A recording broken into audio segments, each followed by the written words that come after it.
Hello, कैसे हैं आप सब। मैं Ranjan Kumar mathematical mind institute से फिर से एक बार आप लोग का स्वागत करता हूं, अभिनंदन करता हूं। आज मैं आप लोगों को इंटीजर फंक्शंस के बारे में बताने वाला हूं और ये फंक्शंस का लास्ट जो है वो चैप्टर है, टॉपिक है जिस पर हम लोग काम करेंगे। और इसके बाद मैं काइंड्स ऑफ फंक्शंस पे चलूँगा जिसमें हम लोग जो है वह one function, onto function, into function, many one function, उसके बारे में हम लोग स्टडी करेंगे। तो इन सारी चीज़ों को हम लोग फिर से एक बार एक्सप्लेन करेंगे, चीज़ों को देखेंगे कि कैसे हो रहा है, क्योंकि ये वो बहुत ही इंपॉर्टेंट है। Composite function, into function, onto function, many one function, bijective function, तो ये बहुत इंपॉर्टेंट है और इसको लेकर के सारी के सारी चीज़ें डेवलप होती हैं, मैपिंग को फाइंड किया जाता है, देखा जाता है। तो ये बहुत ज़्यादा इंपॉर्टेंट है, तो इसको ज़रूर करें। और एक चीज़ और मैं आप लोग से ये रिक्वेस्ट करूँगा कि व्यू ज़रूर करें, कमेंट्स ज़रूर करें। कमेंट करने से अगर कोई डाउट्स है तो ज़रूर उस पर पूछें, जो डाउट्स है उसको ज़रूर लिखें। जो 12th क्लास के स्टैंडर्ड के स्टूडेंट हैं, जो फाउंडेशंस के स्टूडेंट हैं, वो ज़रूर कमेंट्स करें। कमेंट सेक्शन में अपने डाउट्स को ज़रूर सेंड करें, जिससे कि मैं उसको देख करके 100% मैं उसका आंसर आप लोग को जवाब ज़रूर भेजूँगा। दूसरी चीज़ है कि आप लोग सब्सक्राइब ज़रूर करें। सब्सक्राइब करने से ही हमें आपका प्यार मिलता है, स्नेह मिलता है और मैं और अच्छे कंटेंट को स्टार्ट करूँगा और अच्छे से अच्छे कंटेंट्स को मैं बना के आप लोग के सामने रखूँगा। जब आप लोग देखेंगे आप लोगों को काफ़ी फ़ायदा होगा। तो चलिए, आज मैं इंटीजर फंक्शन, या हम लोग उसको बोल सकते हैं ब्रैकेट फंक्शन, इंटीजर फंक्शन बोलें या उसको हम लोग ब्रैकेट फंक्शन बोलें, ये बहुत ही इम्पॉर्टेंट है। और मैं एक बात और बता देना चाहता हूँ कि जो स्टूडेंट्स या जो 11th में हैं, जो फाउंडेशन का प्रिपरेशन करना चाहते हैं घर बैठे ही, तो उनके लिए खासियत ये है कि मैं ओनली फाउंडेशन कोर्सेज़ के लिए 2500 रुपीज़ जो है वो पूरे कोर्स का 2 इयर्स प्रोग्राम का है, ऑनलाइन कोर्सेज़ के रूप में। वो 2500 रुपीज़ में मैं ऑनलाइन कोर्सेज़ फाउंडेशन का स्टार्ट करने वाला हूँ। दूसरा कि जो सिर्फ 12th की क्लास की तैयारी करते हैं, वो 12th एग्ज़ाम देना चाहते हैं, मैथ के स्टूडेंट हैं, तो उनके लिए 2000 रुपीज़ ओनली फ़ी है। और जो 11th पढ़ना चाहते हैं उनके लिए 1500 है। ओनली 11 जो 2 इयर्स प्रोग्राम में पार्टिसिपेट कर रहे हैं उनके लिए 2500 रुपीज़ मैंने फ़ी रखी है। तो जो लोग इंटरेस्टेड हैं तो वो लोग ज़रूर ज्वाइन कर सकते हैं। अपना मेरा डिस्क्रिप्शन बॉक्स में मेरा फ़ोन नंबर है, उस पर आप फ़ोन करके रजिस्टर्ड हो सकते हैं। और इंटरेस्ट अगर है तो उसको इंटरेस्ट में जो है वो अपना जता सकते हैं कि सर मैं आपका क्लास अटेंड करना चाहता हूं, तो ये आपके फ़ायदे होंगे। चलिए, तो अब मैं आप लोगों को इंटीजर फंक्शंस के बारे में शुरू करता हूं, बताता हूं कि इंटीजर फंक्शन एक्चुअल में है क्या। इंटीजर का मतलब क्या होता है? Perfect number. Perfect number means जैसे कि अगर integer 1 2 3 4 5 6, this is the perfect number. ये -1 भी ले सकते हैं यहाँ से, -0, -2, -3, -4। तो हम इंटीजर फंक्शंस के बारे में बात कर रहे हैं। तो इंटीजर फंक्शंस में हम लोग किसकी बात करेंगे? ग्रेटेस्ट इंटीजर फंक्शंस की बात करेंगे। तो ये ग्रेटेस्ट इंटीजर फंक्शन है क्या? क्यों कहते हैं इसको ग्रेटेस्ट इंटीजर? ग्रेटेस्ट का मतलब होता है कि उससे बड़ा, छोटा में सबसे बड़ा कोई नंबर ना हो, उससे छोटा कोई नंबर ना हो। यानी यूँ कहें तो बड़ा में सबसे छोटा नंबर, ठीक ना? यानी छोटा में सबसे बड़ा नंबर, उससे छोटा नहीं होगा, तो उसको हम लोग क्या कहते हैं? ग्रेटेस्ट बोलते हैं। और ग्रेटेस्ट इंटीजर या ब्रैकेट इंटीजर को हम लोग इस टर्म में, इस तरह के साइन में हम लोग क्या करते हैं? दोनों तरफ से ब्रैकेट लगाते हैं, इसलिए इसको हम लोग ब्रैकेट फंक्शन भी बोलते हैं। तो ये ब्रैकेट फंक्शन के बारे में मैंने बताया। तो ग्रेटेस्ट इंटीजर फंक्शन क्या है? Of x is the largest integer which does not exceed x. It is denoted by this sign. Okay, it is denoted by this. इसका मतलब ये हुआ कि ग्रेटेस्ट इंटीजर फंक्शन जो है वह क्या है, ऑफ x इज द क्या है, largest integer which does not exceed x। Which does not exceed x का मतलब अगर मैं 2.3 लिखूँ तो इंटीजर में क्या कर लिखूँगा, अगर तो इसको 2 लिखूँगा। अगर मैं -2 यहाँ पर लिखूँ तो ये ग्रेटेस्ट इंटीजर में क्या हो जाएगा, 2 हो जाएगा। तो ये हमारा इससे ज़्यादा वो एक्सीड नहीं करता है, इसीलिए इसका नाम क्या पड़ा, ग्रेटेस्ट इंटीजर। यानी इससे छोटा, इससे ज़्यादा वो एक्सीड कर ही नहीं सकता, है ना। तो इसलिए इसका नाम क्या पड़ा, ग्रेटेस्ट इंटीजर। तो चलिए ग्रेटेस्ट इंटीजर फंक्शन के बारे में देखते हैं कि ग्रेटेस्ट इंटीजर फंक्शन हमारा, ग्रेटेस्ट इंटीजर फंक्शन, चलिए ग्रेटेस्ट इंटीजर फंक्शन क्या है। तो ग्रेटेस्ट इंटीजर फंक्शन जो है वो हमारा, मैंने समझाया, फिर से समझा रहा हूँ कि greatest integer function is a function of x which cannot exceed more than x, which cannot exceed x, है ना। so greatest integer function is the of x is the largest integer which does not exceed the x, which does not exceed the x। तो मैं यहाँ से क्या कहूँगा, greatest integer of a function। so greatest integer function मैं लिखूँगा यहाँ से कि greatest integer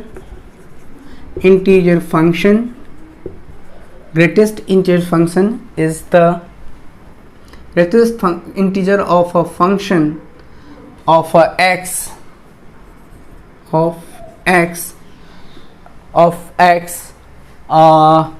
यहाँ पर greatest integer function of a x is the largest integer which does not exceed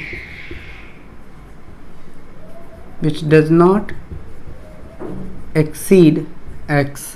तो वो x से ज़्यादा which does not exceed x, तो इसे हम लोग क्या कहते हैं, ग्रेटेस्ट इंटीजर कहते हैं। तो इट इज डिनोटेड बाय, इस साइन से मैं इसको डिनोट करता हूँ, राइट। और इसको हम लोग क्या करते हैं, ऑल्सो कॉल इंटीग्रल। इसे एक और नाम दिया गया है, इंटीग्रल पार्ट ऑफ एक्स। इसका नाम इट इज ऑल्सो कॉल्ड, मैं इसे लिखूंगा, it is also called integral part of x. मैंने इसे दूसरा नाम मैंने रखा कि इसका जो इंटीग्रल पार्ट ऑफ एक्स, मतलब इसको हम लोग ग्रेटेस्ट इंटीजर कहें, ब्रैकेट फंक्शन बोलें या इसको हम लोग ग्रेटेस्ट इंटीग्रल पार्ट बोलें, वह हमारा ग्रेटेस्ट इंटीजर फंक्शन होगा। अब मैं आपको इसके बारे में बताता हूँ कि इसकी ओरिजिनेट कहाँ से हुई, है ना। तो ये बहुत इंपॉर्टेंट है, ओरिजिन, ठीक है। ये कैसे हम लोग बोल सकते हैं, तो आप अगर इंटीजर लें, पॉजिटिव इंटीजर ले सकते हैं आप या नेगेटिव इंटीजर ले सकते हैं। तो यहाँ पर a and b are 2 positive integer ले लीजिए, ठीक है। अगर हम a और a जो होगा वो b से क्या होगा, बड़ा होगा, तब मैं इसे लिख सकता हूँ ना कि a is equals to b q plus r. अगर मैं दोनों तरफ b से where r is lies between a to b, ऐसा लिख सकता हूँ। अगर मैं बोथ साइड a से डिवाइड b से डिवाइड करूँ तो क्या लिखूंगा, a by b is equals to q plus r by b। तो ये q क्या है, यहाँ पे q कोसेंट है, ठीक है। और अब ये जो कहाँ से कहाँ तक लाइज करेगा, तो जो ये पार्ट है a बाय b, तो मैं इसको अब लिख सकता हूँ a by b is equals to q plus r by b, ये लिख सकता हूँ। तो q plus r by b, तो ये जो r बाई b है वो कहाँ से कहाँ तक लाइज करेगा, 0 is less than r by b is less then ये b, यहीं से लाइज करेगा। यानी ये जो लाइज करेगा 0 is less than equals to r by b is less than is equals to 1। यानी 0 और 1 के बीच में जो है वो लाइज करेगा, तो हम इसे क्या बोलेंगे, कोसेंट। a इज कॉल्ड, मैं अब ये बोलूँगा कि a by b is called quotient. मैं अब क्या बोलूँगा, a by b is called quotient, ठीक है, quotient and divisible by a and b, division by a and b, ये बोलूँगा। तो यहाँ से हम लोग क्या देखा कि इंटीजर जो nearest the division of a and b। तो मैं इसको फिर से एक बार आपको समझा दे रहा हूँ कि ये आपका क्या है, ठीक है। तो ओरिजिन मैं लेता हूँ कि let a and b be two positive integer a और b क्या लेता हूँ, दो पॉजिटिव इंटीजर लेता हूँ, such that a is greater than b। This implies मैं लिख सकता हूँ देन, मैं इसको क्या लिखूंगा, a is equals to b q plus r, where i is 0 is less than, यहाँ से मैं लिख सकता हूँ 0 is less than equals to b, ये लिख सकता हूँ। If you dividing both side a by b is equals to q plus r by b, तो यहाँ से ये कहाँ है, मैं देन ये क्या हो जाएगा, a बाय b तो कोसेंट होगा, ठीक है। तो ये हमारा where 0 is less than r by b is less than 1 हो जाएगा, यानी 0 से बड़ा हो जाएगा और 1 से छोटा हो जाएगा। तो a बाय b को मैं क्या बोलूँगा, a by b is called quotient बोलूँगा, ठीक है। a बाय b को क्या बोलूँगा, कोसेंट बोलूँगा, राइट। और a बाय b को हम लोग कोसेंट बोलेंगे, राइट। तो a by b is called quotient of division a and b, ये मैं बोलूँगा। तो ये हमारा क्या है निकल के, a बाय b। अब यहाँ से हम लोग बोल सकते हैं कि ये कोसेंट क्या है, ग्रेटेस्ट इंटीजर फंक्शन क्या है। अब मैं आपको ये बताने जा रहा हूँ कि ग्रेटेस्ट इंटीजर फंक्शन जो है उसकी एक एग्जाम्पल से मैं इसको डिफाइन करूँगा, जिसमें आप लोग ये समझेंगे कि ग्रेटेस्ट इंटीजर जो होता है वह क्या होता है, नियरेस्ट होता है, यानी सबसे जो नियर अबाउट होगा वह हमारा क्या होगा। जैसे अगर मैंने यहाँ लिखा, मैंने यहाँ बताया कि 2.3, तो 2.3 का नियर अबाउट क्या होगा, तो 2 के नियर अबाउट होगा, ठीक है। जैसे मैंने लिया 5.2, ठीक है, ग्रेटेस्ट इंटीजर में, तो इसकी वैल्यू हो गई 5, तो सबसे नियर अबाउट किसके हो गए, 5 के। तो यही चीज़ मुझे समझानी है कि 2.3 जो था वो हमारा 2.3 तो किसके नियर अबाउट ज़्यादा है, तो ये 2 के नियर अबाउट है। 5.2 लिया तो ये किसके नियर अबाउट है, तो 5 के बराबर है। तो ये हमारा क्या हो गया, ये हमारा ग्रेटेस्ट इंटीजर होगा, जो ग्रेटेस्ट इंटीजर ऑफ x जो near about to left, then nearest integer to left, ठीक है, नियरेस्ट इंटीजर टू लेफ्ट, ठीक है। नियरेस्ट इंटीजर का लेफ्ट का मतलब क्या होता है वो भी मैं समझा रहा हूँ। तो मैं यहाँ से क्या बोलूँगा कि ग्रेटेस्ट इंटीजर जो होता है वो होता है हमारा, यहाँ से मैं बोल सकता हूँ कि इंटीजर का जो मीनिंग होता है वह आपका क्या होगा, ग्रेटेस्ट इंटीजर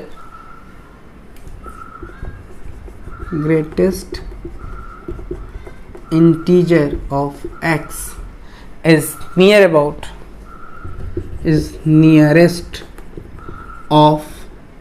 नियरेस्ट जो नियरेस्ट इंटीजर होगा, नियरेस्ट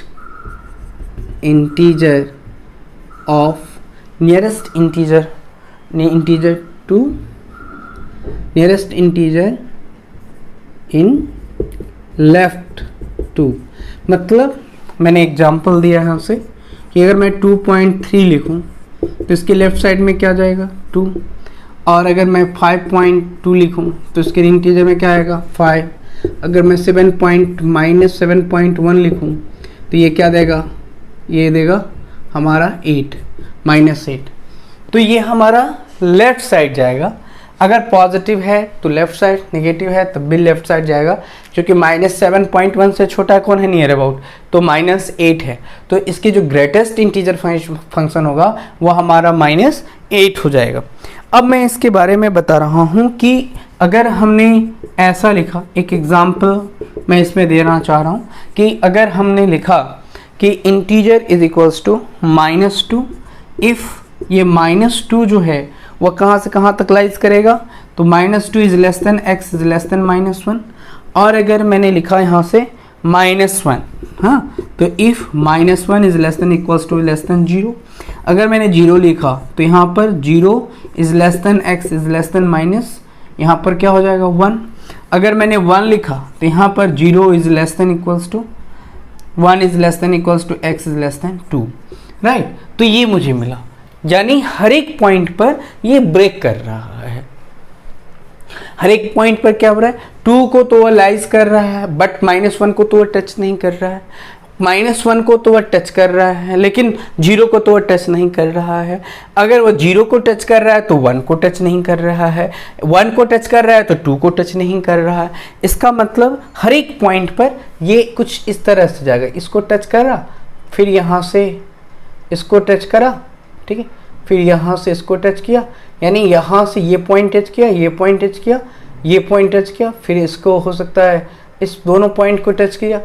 तो ये जो पॉइंट है इस बीच में जो गैप है, इस बीच में गैप है, इस गैप को हम लोग, इसी को हम लोग स्टेयर फंक्शन भी बोल सकते हैं, क्योंकि इसके जो ग्राफ प्लॉट होते हैं वह कुछ इस तरह का ग्राफ अगर मैंने लिखा तो यहाँ पर x डैश y डैश, ठीक है। तो अगर मैं यहाँ से जा रहा हूँ, यहाँ मैंने 1 लिखा, 2 लिखा, 3 लिखा, 4 लिखा, 5 लिखा, तो 1 को टच कर रहा है तो इसके सामने, बट 2 को तो टच नहीं कर रहा है, तो ये इस पॉइंट को मैं ये लिख देता हूँ, फिर 2 को तो टच करेगा यहाँ से लेकिन 3 को टच नहीं करेगा, ठीक है। अब 3 को तो टच नहीं कर रहा है, 3 को यहाँ से टच कर रहा है, ठीक है, और 4 को तो टच नहीं कर रहा है, ठीक है। तो ये इसका होगा, तो यहाँ से अगर -1 लें, -2 लें तब भी वही होगा, यहाँ से इसको टच करेगा, इसको टच नहीं करेगा, ठीक है, फिर इसको टच करेगा, फिर इसको टच करेगा बट इसको टच नहीं करेगा, है ना, तो ये वाली टच करेगा इसको बट ये वाली टच नहीं करेगा। तो ये जो फंक्शंस होते हैं, ये जो नंबर होते हैं, इसी तरह के ग्राफ को हम लोग स्टेयर फंक्शंस कहते हैं, क्योंकि ये जो ग्राफ बनाता है वह हर एक पॉइंट पर, जैसे यहाँ पर ये हमारा क्या है, गैप है, ये हमारा क्या है, गैप है, तो इसलिए इसका नाम रखा गया कि बीच में गैप है, इसलिए इसको हम लोग इंटीजर फंक्शन कहते हैं। ये हर एक पॉइंट पर, हर एक इंटरवल में ब्रेक करता है, तोड़ता है, तो इसलिए इसका नाम हम लोग इंटीजर फंक्शन रखते हैं। चलिए अब हम properties of greatest integer functions के बारे में देखेंगे। तो सबसे पहले इसकी प्रॉपर्टीज क्या हो गई, तो इसकी जो प्रॉपर्टीज होगा, इंटीजर का जो पहला डोमेन होगा वह रियल नंबर होगा, और रेंज जो होगा वह इंटीजर होगा, इंटीजर फंक्शन जो कि कहाँ से जाएगा, जेड से जाएगा। तो ये हम लोग डिस्कस करेंगे अभी।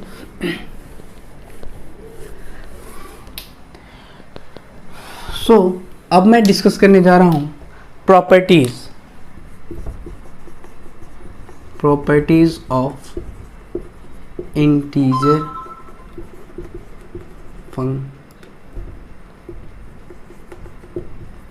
Function, properties of integer function. अब ये प्रॉपर्टीज ऑफ इंटीजर में क्या होगा, मैं डोमेन ऑफ इंटीजर फंक्शन क्या होगा, जिसको हम लोग डीएफ बोलते हैं, ये हमारा क्या होगा, आर होगा, और रेंज ऑफ इंटीजर फंक्शन जो होगा, जिसको हम लोग आर एफ बोल देंगे, वह हमेशा इंटीजर फंक्शन जेड होगा। तो जेड निगेटिव हो सकता है, पॉजिटिव हो सकता है, पूरा का पूरा हमारा ये मिलेगा, ठीक। तो ये हमारा तीसरा जो हमने बताया कि ये जो इसका डोमेन है वो आर होगा और रेंज जो है वो हमारा जेड होगा। तो ये हमारा इंटीजर फंक्शन था। दूसरा ये हम लोग देखेंगे कि अगर कोई इंटीजर फंक्शन है और इसके अंदर इंटीजर है, इसे कुछ इसको कोई फ़र्क नहीं पड़ने वाला है, क्योंकि अगर मैंने लिखा यहाँ से लिखूँगा तो मुझे यही देगा, क्या कोई फ़र्क पड़ने जा रहा है क्या? तो अगर मैंने लिखा यहाँ से एग्जाम्पल मैं दे रहा हूँ, अगर मैंने लिखा 2.3 राइट, तो यहाँ से 2.3 का क्या लिखूँगा? 2 लिखूँगा राइट। तो 2 का क्या होगा? यही हमारा आ जाएगा इंटीजर। 2.3 से कोई फ़र्क नहीं पड़ने जा रहा है क्योंकि इसके आंसर सेम होगा, 2 ही देगा ये राइट। तो इसलिए इसका जो इंटीजर फंक्शन होता है वह इसी तरह का होगा, इसमें कोई चेंजिंग नहीं होगा। ठीक, तो इसमें कोई चेंजिंग नहीं होगा। अगर 2.3 है तो आप इंटीजर के अंदर कोई फ़र्क नहीं पड़ता, 2.3 दे दो और यहाँ पर 2, इसकी जो आंसर आ गई वो 2.3 आ गई। तो यहाँ पर एक एग्जांपल मैंने बताया कि 2.3 है तो इसकी जो ग्रेटेस्ट इंटीजर वैल्यूज़ है वह z की होगी, और वह z की 2.3 है तो ये जो इंटीजर देगा वह 2 देगा, क्योंकि इसके नियर अबाउट जो है वह 2 ही है। तो 2 से बड़ा तो हो नहीं सकता है, तो 2 तो सबसे छोटा हो गया ना 2.3 से, तो 2 इतना छोटा हो गया कि इससे छोटा हो ही नहीं सकता इस सेंस में। तो यहाँ पर जो इसके नियर अबाउट, जो सबसे जो नियर अबाउट है वह 2 है, तो इसके आंसर कितनी होगी? 2 होगी, ऑब्वियस है। तो अब हम लोग जो है वो अब हम लोग इसके ऊपर हम लोग एक एग्जाम्पल्स और करते हैं जो आपको और समझ में इससे बेहतर आ सकता है। एक क्वेश्चन हम लोग इसके ऊपर कर सकते हैं कि फाइंड द एग्जाम्पल, कि फाइंड दी, अब इसमें क्या है क्वेश्चन कि find the set of all values, find the set of all values of integer x for which मैं यहाँ से लिख सकता हूँ कि फॉर विच यहाँ से 1 अपॉन, यहाँ से देखिए 6 है और मैंने इसके ऊपर इंटीजर लगा रखी तो 6 हो गया। अब मैं यहाँ से लिखूँगा 5, ठीक, ये लिख दिया, और यहाँ से क्या है -4, ठीक है, ये हो गई। तो इसका जो सॉल्व करेंगे इसको इक्वेशन को, वो कैसे करेंगे? इज इक्वल्स टू, यहाँ पर जो हम लोग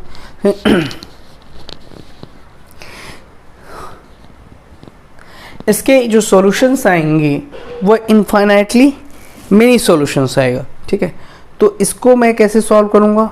तो सॉल्व करना बहुत ही आसान है, क्योंकि चूँकि डिनोमिनेटर में है तो मैं इसको सॉल्व करने जा रहा हूँ कि 1/6 इंटीजर -5 x -4, राइट। तो इसके सॉल्यूशंस में मैं क्या लिखूँगा? मैं यहाँ से सॉल्व कर रहा हूँ सॉल्यूशन, तो सॉल्यूशन हो जाएगी इसकी, ठीक है। ये जो है 6 -5 इंटीजर -4 इज ग्रेटर देन 0, मैं ये लिख सकता हूँ। चूँकि डिनोमिनेटर में तो इससे तो कुछ वैल्यू बड़ा होना चाहिए ना, तो मैं यहाँ से क्या लिख सकता हूँ? मैं यहाँ से क्या लिखूँगा कि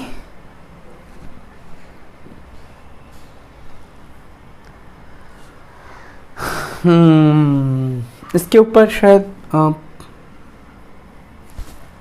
रूट है, सॉरी, इसके ऊपर रूट है, ठीक है। और मुझे फंक्शन के बारे में पता है कि 1 कोई f(x) होता है और वो रूट में है, तो हम लोग जब इसका निकालते हैं तो क्या लिखाते हैं? f(x) इज ग्रेटर देन 0, ठीक है। क्योंकि हम लोग को पता है कि रूट का एक्सप्रेशन अगर कोई फंक्शन f(x) है और तो हम लोग उसका डोमेन निकालते हैं, सॉल्यूशन करते हैं, तो यहाँ से √x is greater than 0, positive integer होता है, ये हम लोग जानते हैं। तो अगर मैं 6x greatest integer x -5 greatest integer 4 x -4 is greater than 0 क्या, तो अब मैं इसको सॉल्व करूँगा, राइट। तो सॉल्व कैसे करूँगा? तो 6 इंटीजर में से 5 इंटीजर चला जाएगा तो क्या बचेगा? x इंटीजर बचेगा -4, ठीक है। तो अगर मैं यहाँ से परफेक्ट स्क्वायर बनाता हूँ, एक्चुअली ये अभी परफेक्ट स्क्वायर है नहीं, ठीक है। तो मैं यहाँ से क्या करने वाला हूँ 6 इंटीजर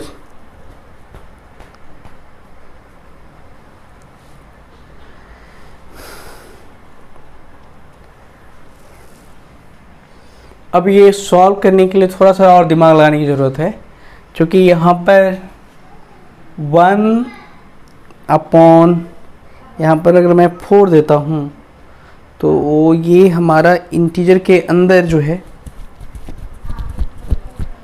6 इंटीजर माइनस 4 इंटीजर, मुझे इंटीजर देखना होगा ना, इंटीजर लाना होगा, ठीक है। तो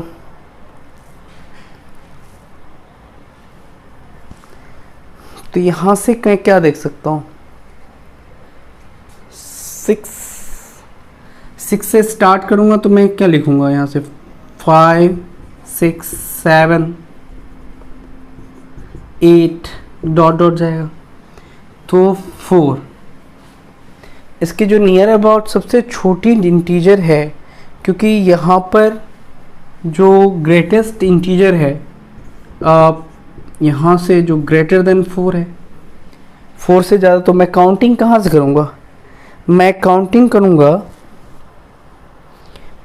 कहाँ से करूँगा 5 से। तो अगर मैं यहाँ पर अगर सेट के रूप में देखूँ तो 5 6 7 8 9 डॉट डॉट आएगा। तो अगर मैं कंपेयर करता हूँ कि इससे बड़ा नहीं हो सकता है, तो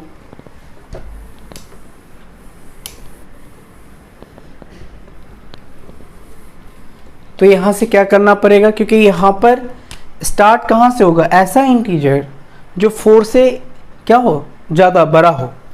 तो इसके लिए मुझे, और यहाँ से ये क्या देगा, ये सेट हो गया, इससे तो 4 से तो ये बड़े ही होंगे। तो अगर मैं कंपेयर करूँ यहाँ से कि root under 6 integer x minus 5 integer x minus 4 is equals to 4। अब मैं इसको क्या करने जा रहा हूँ कि ये वाली को मैं यहाँ से x इंटीजर माइनस 4 लिखूँगा इज इक्वल्स टू 4।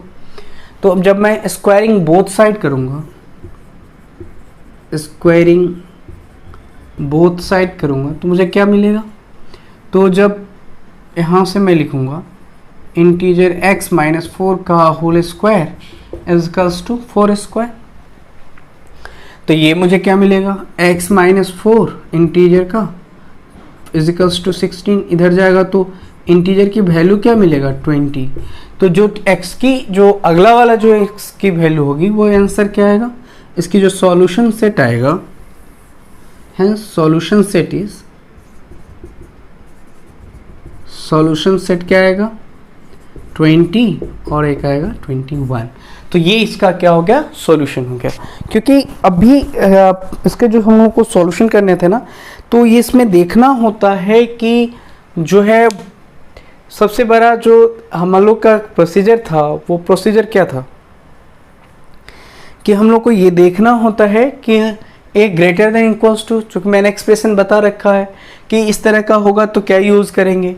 तो मैंने देखा कि x square root under 6x integer minus 5x integer और माइनस 4, तो वो किससे बड़ा है, 4 से बड़ा है, यानी इंटीजर जो होगी वो 4 से बड़ी होगी। तो काउंटिंग कहाँ से होगा, 5 6 7 8 ऐसे काउंटिंग होगा। तो सबसे छोटा वाला क्या है, 4 है, तो मैंने इसको कंपेयर कर दिया। तो कंपेयर यहाँ से मैं अगर करूँ तो यहाँ से कंपेयर किया तो इसके जो इंटीजर के जो वैल्यू हैं वो मुझे निकल के आया 20 21। This is the your solution. अब मैं एक प्रॉपर्टी यह भी बताने जा रहा हूँ कि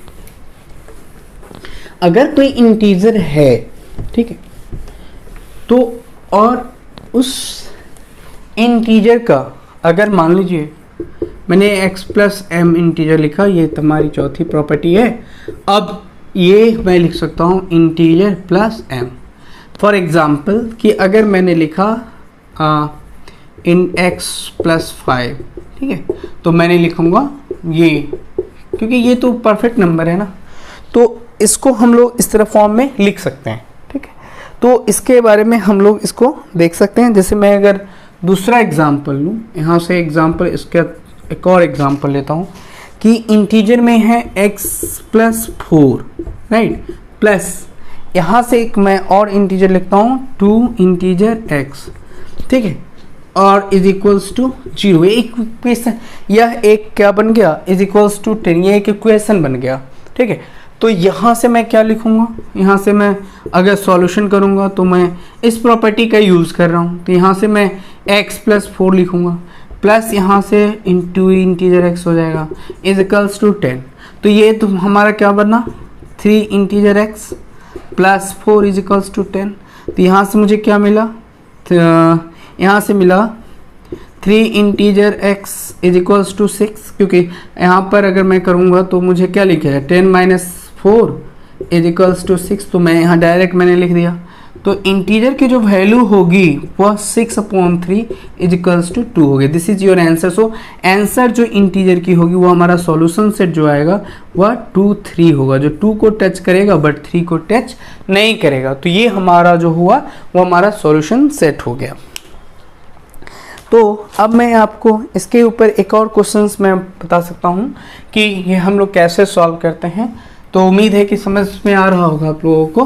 तो एक डाउट्स ज़रूर करेंगे, क्लियर करेंगे, और मैं एक दूसरा क्वेश्चन आपको बताने जा रहा हूँ इसके ऊपर कि अगर कोई इंटीजर है और मैंने लिखा है इसको x माइनस 4 और ये ब्रैकेट में क्लोज करता हूँ, राइट।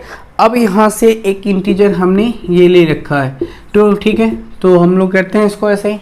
तो इज इक्वल्स टू यहाँ पर 6 माइनस 3 इंटीजर x है। तो चलिए इसको सॉल्व करते हैं, ये हमारा क्वेश्चन हो गया। तो ये मैं इंटीजर को सॉल्व करूँगा तो 2 टाइम्स ऑफ मैं क्या लिखूँगा, इंटीजर ऑफ, ये इंटीजर है बट मैं इंटीजर के अंदर 4 लिख सकता हूँ प्लस इंटीजर लिख सकता हूँ। अब ये is equals to 6 minus 3 integer x लिख सकता हूँ। तो यहाँ पर x प्लस x ये हमारी क्लोज है, तो यहाँ से मैं लिख सकता हूँ, पहले इसको मैं सॉल्व कर लूँ।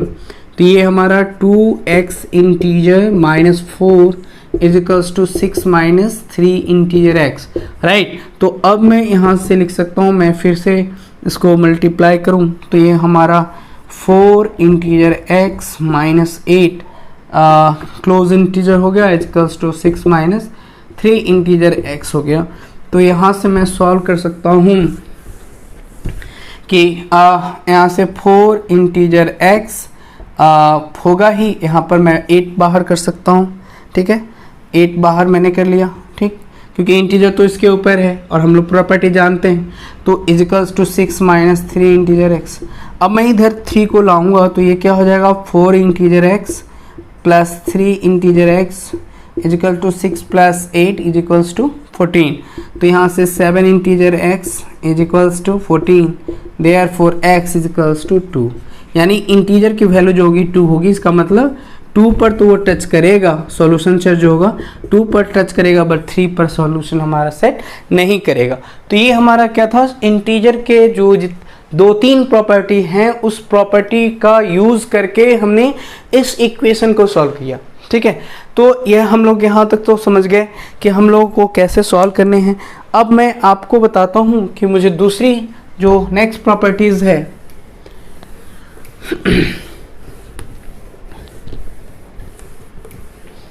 वो नेक्स्ट प्रॉपर्टी क्या है। अगर कोई इंटीजर है, यहाँ पर x है, मैंने एक इंटीजर यहाँ दे रखी है और यहाँ से मैं एक प्रॉपर्टीज ये लिख सकता हूँ कि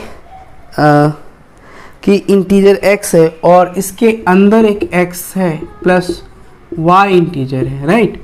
अब देखिए x इंटीजर है प्लस है ये और इंटीजर है x, ठीक है ना, y प्लस इंटीजर, एक मिनट ये कुछ गड़बड़ हो गई है, ठीक है।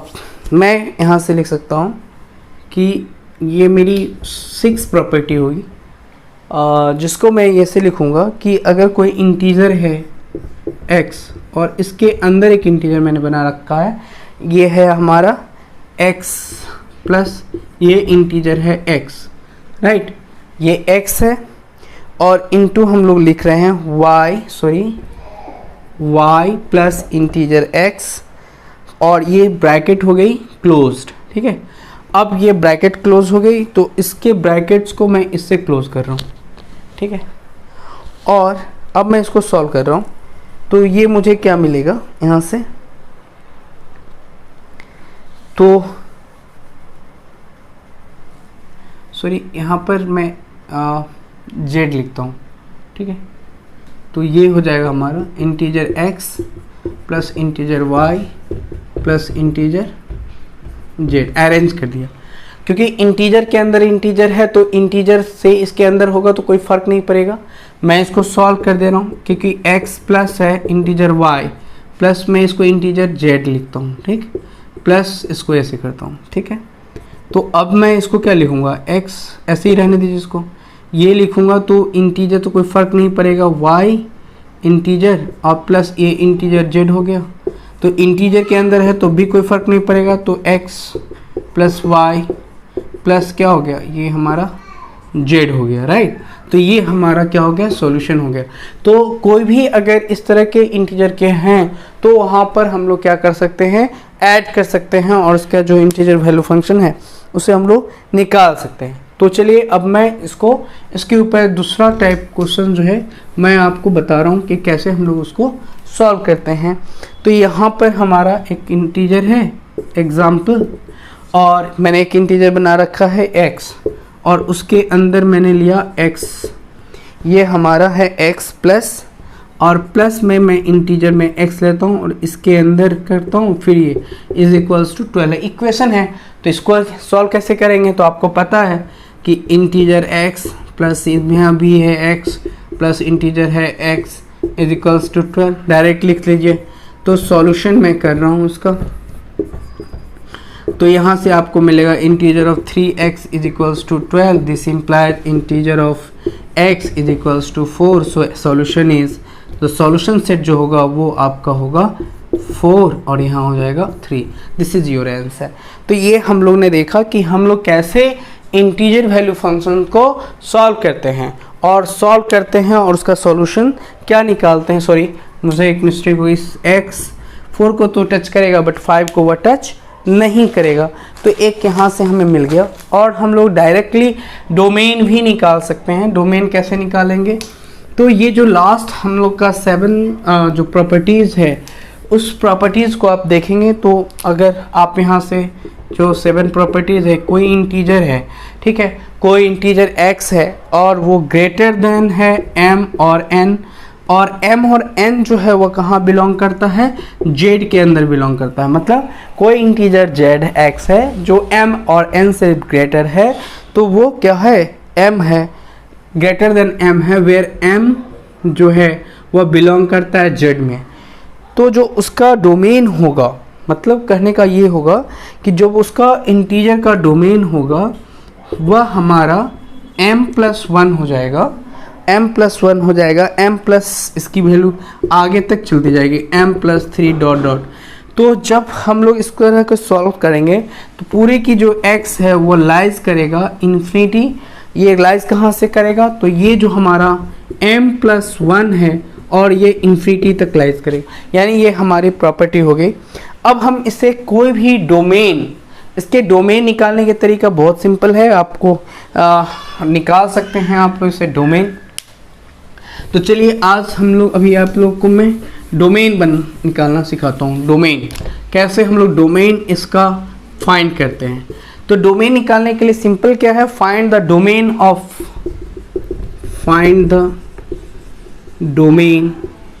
Of fx। तो डोमेन कैसे निकालते हैं, तो जैसे कि मान लीजिए यहाँ पर fx है 1 मैंने रखा है, एक क्वेश्चन है कि यहाँ पर integer x minus sine theta है ना, ये बहुत है। तो हम लोग जानते हैं कि साइन थीटा कहाँ से कहाँ तक वेरी करता है, थीटा वेरी करता है -π/2 से π/2 तक, ये हमें पता है कि साइन थीटा का जो होता है, और इसका कितना है r है। तो हम लोग यहाँ से, और इसको क्या होना चाहिए, इंटीजर में ग्रेटर देन 1 होना चाहिए। अगर π/2 हो गया, ये अगर π/2 हो जाएगा तो ये तो π/2 अगर हो जाता है तो ये तो 1 हो जाएगा। और ये अगर इसका मतलब ये हुआ कि मॉड इंटीजर हमको क्या होना चाहिए, 1 से बड़ा होना चाहिए। 1 से बड़ा होने का मतलब क्या हुआ कि हमारा जो बनेगा वो 2 3 4 5 6 डॉट डॉट बनेगा।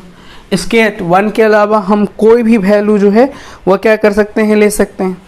तो ये जो साइन थीटा है इसका जो बिलोंग करेगा वो -1 से 1 में बिलोंग करेगा, यानी साइन थीटा कहाँ से कहाँ तक बिलोंग करेगा, -1 से 1 में, क्योंकि साइन थीटा बिलोंग करता है π/2 से π/2 -π/2 से π/2 में, तो साइन थीटा बिलोंग करेगा -1 से 1 में। तो जब 1 करेगा और x की वैल्यू ग्रेटर देन क्या होनी चाहिए, 1 होनी चाहिए। अगर यहाँ पर मैं पुट कर रहा हूँ तो अगर ये 1 से बड़ा नहीं होगा तो ये अनडिफाइंड हो जाएगा, मतलब ये इसका सॉल्यूशन हमारा नहीं आएगा। तो जब नहीं आएगा, और एक मैंने मिस्टेक कर रखा है, ये इसके अंदर रूट है, राइट। तो यहाँ पर मैं लिखूँगा, इसका हम लोग जानते हैं कि रूट के अंदर जब भी रहता है तो हम लोग ग्रेटर देन 0 एक्सप्रेशन रहता है, तो हमें तो पॉजिटिव वैल्यू आना चाहिए, 0 तो आना नहीं चाहिए। तो इस यहाँ से कहाँ से स्टार्ट करूँगा, 2 से।